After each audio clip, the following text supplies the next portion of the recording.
Hello प्रणाम, हर हर महादेव।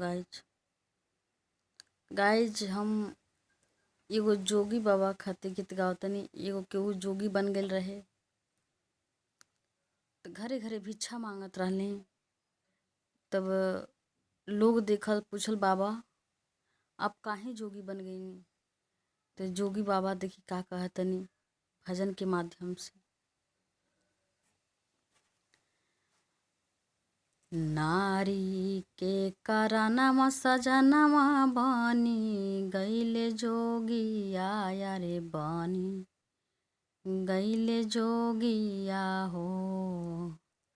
राजपाट दिहले बिसराइनु वेरा। नारी के करनमा सजनमा बनी गईले जोगिया रे बनी गईले जोगिया हो। राजपाट दिहले बिसरावनु राम।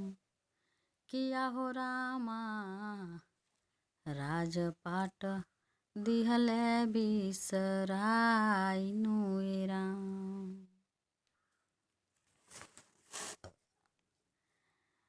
नाही होला जोगिया के घारा वा दुआरा वायरे घारा वा दुआरा वाहो।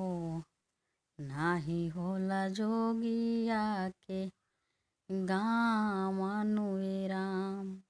किया हो रामा नाही होला जोगिया के गामनु राम।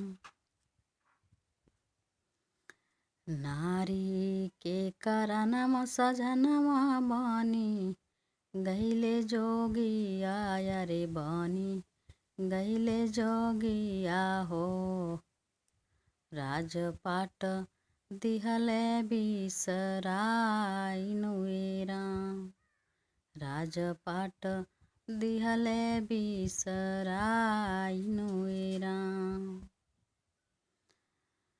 सारंगी बजा के गाई गुरु के ज्ञान माया रे गुरु के भजनिया हो। अरे पहिरेले गेरुआ रंग के पहिरेले गेरुआ रंग के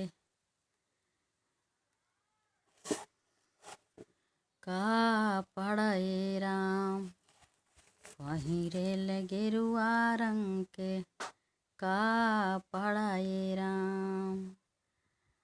नारी के करनमा सजनमा भइल गईले जोगिया रे होई गईले जोगिया हो। राजपाट दिहले बिसराइनु राम। राजपाट दिहले बिसराइनु राम।